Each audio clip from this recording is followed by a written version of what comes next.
നമസ്കാരം. Secularism, socialism ഈ കൂട്ടിച്ചേർത്ത പദങ്ങൾ ഇന്ത്യൻ ഭരണഘടനയുടെ പ്രിയാമ്പിളിൽ നിന്ന് എടുത്തു കളയണം എന്ന് ആവശ്യപ്പെട്ട RSS ദേശീയ ജനറൽ സെക്രട്ടറി ദത്താത്രേയ ഹൊസബളയ്ക്കും RSSനും ഒക്കെ എതിരെ യൂത്ത് കോൺഗ്രസും ഒക്കെ കേസ് കൊടുത്തിട്ടുണ്ട്. അറിഞ്ഞു കാണുമല്ലോ. ഈ ഇന്ത്യൻ ഭരണഘടന കയ്യിൽ പൊക്കിപ്പിടിച്ചുകൊണ്ട് നടക്കുന്നതല്ലാതെ അതിനകത്ത് എന്താണെന്ന് വായിക്കാനോ അതിന്റെ അന്തസത്ത എന്താണെന്ന് മനസ്സിലാക്കാനോ ശ്രമിക്കാത്ത നമ്മുടെ രാഹുൽ ഗാന്ധിയുടെ കൂട്ടർ സെക്യുലറിസവും സോഷ്യലിസവും ഒക്കെ തന്നെ എഴുതി ചേർത്ത് ഇവിടെ ഭരണഘടന പലവട്ടം തിരുത്തിയത് കോൺഗ്രസിന്റെ നേതൃത്വത്തിലുള്ള സർക്കാരുകളാണ്. അതിലൊന്നും ഒരു കുഴപ്പവുമില്ല. ഇപ്പോൾ കൂട്ടിച്ചേർത്ത പദങ്ങൾ, അതായത് ആവശ്യമില്ലാത്ത പദങ്ങളും ഒക്കെ തന്നെ കൂട്ടിച്ചേർത്തത് എടുത്തു കളയണം എന്ന് ആവശ്യപ്പെട്ടത് വലിയ കുറ്റമായി കാണുന്നു. മാത്രമല്ല, ഒരു പ്രഖ്യാപനം കൂടി മല്ലികാർജുൻ ഖാർഗെ എന്ന കോൺഗ്രസിന്റെ റബ്ബർ സ്റ്റാമ്പ് പ്രസിഡന്റ് നടത്തിയിട്ടുണ്ട്.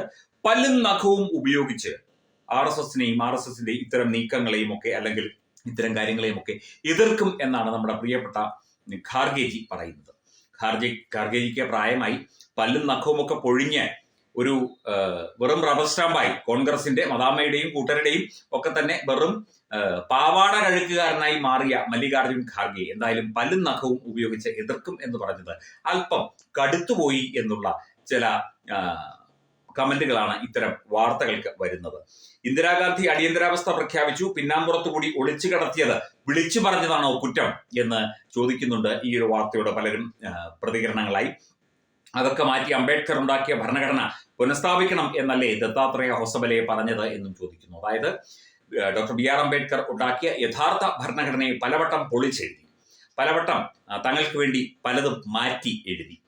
തങ്ങളുടെ സർക്കാരുകൾ തങ്ങളുടെ ആളുകൾക്ക് വേണ്ടി പല ഇത്തരം വിടുവേലകളും ചെയ്ത് പല സംഭവങ്ങളും കൂട്ടിച്ചേർത്തു, പലതും എടുത്തു കളഞ്ഞു. ഏതാണ്ട് 90-ലധികം പ്രാവശ്യം ഈ ഭരണഘടന തിരുത്തിയിട്ടുണ്ടെന്നാണ് അനൌദ്യോഗിക കണക്കുകൾ സൂചിപ്പിക്കുന്നത്.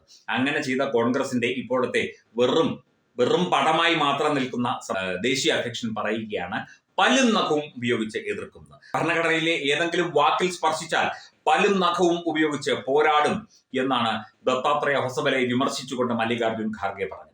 ദത്താത്രേയ ഹൊസബലെ അല്ലെങ്കിൽ RSSന്റെ ഏതെങ്കിലും പ്രമുഖ നേതാവിനെതിരെ പല്ലും നഖവും ഉപയോഗിച്ച് പോരാടണമെങ്കിൽ മല്ലികാർജുൻ ഖാർഗെയും രാഹുൽ ഗാന്ധിയും മദാമ്മ ഗാന്ധിയും പ്രിയങ്ക ഗാന്ധിയും ഒക്കെ ഇനി പോയി ഒന്നുകൂടി ജനിച്ചിട്ട് വന്നാൽ, അല്ലെങ്കിൽ ഒരു 10 ജന്മം എടുത്താൽ കൂടി നടക്കില്ല എന്നുള്ള കാര്യം ഇവർക്ക് തന്നെ അറിയാം. പിന്നെ ഇങ്ങനെ രസകരമായിട്ട് ഇങ്ങനെ കാര്യങ്ങൾ പറയുന്ന കൂട്ടത്തിൽ പല്ലും നഖവും ഉപയോഗിച്ച് എതിർക്കും എന്നുള്ള ആ ഒരു ശൈലിയൊക്കെ അങ്ങ് പ്രയോഗിക്കുകയാണ്.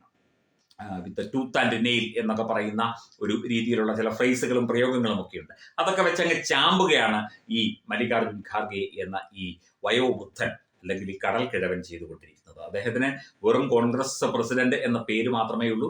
സ്വന്തമായ ഒരു കസേര പോലുമില്ല, സ്വന്തമായ ഒരു തീരുമാനമെടുക്കാനുള്ള കഴിവില്ല, സ്വന്തമായ ഒരു അഭിപ്രായം പറയാനുള്ള കഴിവില്ല.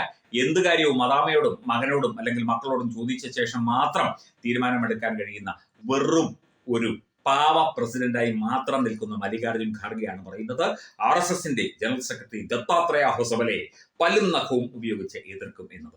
RSS എന്താണെന്ന് ആദ്യം പഠിച്ചിട്ട് വാ. കർണാടകത്തിലുമുണ്ടല്ലോ RSS, അങ്ങ് കർണാടകക്കാരനാണല്ലോ. കർണാടകത്തിലെ RSSന്റെ പ്രമുഖരോട്, ആ പ്രാന്തീയ ചുമതലയുള്ളവരോടൊക്കെ തന്നെ ചോദിച്ചു നോക്കൂ, ദത്താത്രേയ ഹൊസബലെ ആരാണ്. ഹൊസബലയും കർണാടകക്കാരനാണ്. അദ്ദേഹത്തിന്റെ നാട്ടിൽ പോയി അദ്ദേഹം ആരാണെന്ന് ചോദിച്ചു നോക്കൂ. അല്ലെങ്കിൽ RSS സംവിധാനം എങ്ങനെയാണ് പ്രവർത്തിക്കുന്നത്, RSSന്റെ നേതാക്കൾ എങ്ങനെയാണ് പ്രവർത്തിക്കുന്നത്, പറഞ്ഞതുപടി നടത്തിയെടുക്കുന്നവരാണ് RSS നേതാക്കൾ എന്നുള്ള കാര്യമെങ്കിലും ഇത്രയും 85 വയസ്സായ മല്ലികാർജുൻ ഖാർഗെ എന്ന് മനസ്സിലാക്കിയാൽ കൊള്ളാമായിരിക്കും. ഇതിൽ വന്നൊരു കമന്റാണ്, ഭരണഘടനയിൽ 90 തവണ കോൺഗ്രസ് പാർട്ടി അത് തിരുത്തിയപ്പോൾ താൻ ഇന്ദിരയുടെ അടുക്കളയിൽ മാവാട്ടുകയായിരുന്നു എന്ന് ഖാർഗെയോട് ചോദിക്കുന്നു. പാർലമെന്റ് പോലും വിളിക്കാതെ ഫാസിസ്റ്റ് ഇന്ദിര വരുത്തിയ കൂട്ടിച്ചേർക്കലുകൾ നീക്കേണ്ടത് ജനാധിപത്യത്തിന്റെ കടമയാണ് എന്ന ഒരു കമന്റ്. ഒരുപാട് കമന്റ് ഉണ്ട്, അതിൽ പ്രധാനപ്പെട്ട ഒരു കമന്റ് ഞാൻ വായിച്ചു എന്ന് മാത്രമേ ഉള്ളൂ. ഇവിടെ പലവട്ടം തിരുത്തി, പലവട്ടം പലതും കൂട്ടിച്ചേർത്തു. ഞാൻ നേരത്തെ സൂചിപ്പിച്ചല്ലോ, ഇത്തരത്തിൽ തോന്നിയവാസം കാണിച്ച് ഭരണഘടനയെ ചവിട്ടിമെതിച്ചിട്ട് ഡോക്ടർ BR അംബേദ്കറുടെ യഥാർത്ഥ ഭരണഘടന എന്താണ് എന്നുപോലും മനസ്സിലാക്കാതെ അതിനെ അവനവന്റെ ഇഷ്ടപ്രകാരം അവനവന്റെ രാഷ്ട്രീയ നേട്ടത്തിനായിട്ട് അവനവന്റെ മക്കളുടെയും കൊച്ചുമക്കളുടെയും ഒക്കെ രാഷ്ട്രീയ നേട്ടത്തിനായിട്ട് മാറ്റി എഴുതിയ ഇന്ദിരാ പ്രിയദർശിനി എന്ന വ്യക്തി, അവർ നേതൃത്വം കൊടുക്കുന്ന പാർട്ടിയുടെ ഇന്നത്തെ വെറും പാവ പ്രസിഡന്റായ മല്ലികാർജുൻ ഖാർഗെ രാഷ്ട്രീയ സ്വയംസേവക സംഘത്തെയും അതിന്റെ ജനറൽ സെക്രട്ടറിയെയും ഒക്കെ തന്നെ പല്ലും നഖവും ഉപയോഗിച്ച് എതിർക്കും എന്ന് പറയുന്നത് കേൾക്കാൻ തന്നെ നല്ല രസമുണ്ട്. അതിങ്ങനെ പറഞ്ഞുകൊണ്ടിരിക്കുക ഒരിക്കലും സംഭവിക്കാൻ സാധ്യതയില്ലാത്തൊരു കാര്യമാണ് എന്ന് എല്ലാവർക്കും അറിയാം. ഇവിടെ പറയാനുള്ളത് പറയും, ചെയ്യാനുള്ളത് ചെയ്യും. ഭരണഘടനാ സംവിധാനം അതിന്റെ യഥാർത്ഥ മൂല്യം നിലനിർത്തിക്കൊണ്ട് മുമ്പോട്ട് കൊണ്ടുപോകണം എന്ന് തന്നെയാണ് ദത്താത്രേയ ഹൊസബലേജി ആവശ്യപ്പെട്ടത്. അത് അങ്ങനെ തന്നെ വേണം താനും. അതിനുവേണ്ട നടപടിക്രമങ്ങളൊക്കെ തന്നെ ഉടൻ തുടങ്ങുകയും ചെയ്യും. നിങ്ങൾ പല്ലും നഖവും വാളും വടിയും ഒക്കെ ആയിട്ട് വന്നുള്ളൂ. അതിനെ എങ്ങനെ നേരിടണം എന്ന് രാഷ്ട്രീയ സ്വയം സേവക സംഘത്തിനും ഇവിടെ ഭാരതീയ ജനതാ പാർട്ടിക്കും ദത്താത്രേയ ഹൊസബലേക്കും മറ്റ് നേതാക്കൾക്കും ഒക്കെ അറിയാം. വയസ്സായെങ്കിൽ മിണ്ടാതെ ഒരു മൂലയ്ക്കിരിക്കണം. മഹാത്മാഗാന്ധി പറയുന്നത് കേട്ട് അവരുടെ പാർട്ടിയുടെ കാര്യങ്ങൾ തീരുമാനിച്ച് അവിടെ ഇരിക്കണം. എന്തായാലും പാർട്ടി ഒരു പരുവത്തിലായാലും ഇനിയിപ്പോൾ നിങ്ങൾക്ക് വലിയ റോളൊന്നുമില്ല. പ്രിയപ്പെട്ട മല്ലികാർജുൻ ഖാർഗേജി, അങ്ങേക്ക് എല്ലാവിധ ആശംസകളും. രാവുമായണം രാമനെ അറിയണം. സ്കൂൾ കുട്ടികൾക്കായുള്ള രാമായണം പ്രശ്നോത്തരി ജൂലൈ 20 ഞായറാഴ്ച രാവിലെ 9 മണിക്ക്. സ്ഥലം കൃഷ്ണപിള്ള മെമ്മോറിയൽ ഓഡിറ്റോറിയം, നന്ദാവനം, തിരുവനന്തപുരം. രാമായണ മാസാചരണത്തോടനുബന്ധിച്ച് തത്വമൈ TV സ്കൂൾ കുട്ടികൾക്കായി ഒരു രാമായണം പ്രശ്നോത്തരി സംഘടിപ്പിക്കുന്നു. ഈ വരുന്ന ജൂലൈ മാസം 20 ഞായറാഴ്ച തിരുവനന്തപുരം നന്ദാവനം കൃഷ്ണപിള്ള മെമ്മോറിയൽ ഓഡിറ്റോറിയത്തിൽ വെച്ചാണ് ഈ പ്രശ്നോത്തരി പരിപാടി സംഘടിപ്പിക്കുന്നത്. 10 വയസ്സിനും 15 വയസ്സിനും ഇടയിലുള്ള കുട്ടികൾക്കാണ് പ്രശ്നോത്തരിയിൽ പങ്കെടുക്കാൻ കഴിയുക. പങ്കെടുക്കാൻ താല്പര്യമുള്ളവർ പേര്, പഠിക്കുന്ന സ്കൂളിന്റെ ID കാർഡ്, ജനനത്തീയതി തെളിയിക്കുന്ന തിരിച്ചറിയൽ രേഖ എന്നിവ സഹിതം 9034347838 എന്ന നമ്പറിലേക്ക് വാട്സപ്പ് ചെയ്യുക.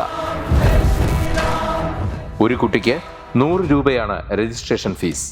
പ്രവേശനം ആദ്യം രജിസ്റ്റർ ചെയ്യുന്ന 54 കുട്ടികൾക്ക് മാത്രം. വിജയികൾക്ക് ആകർഷകമായ സമ്മാനങ്ങൾ.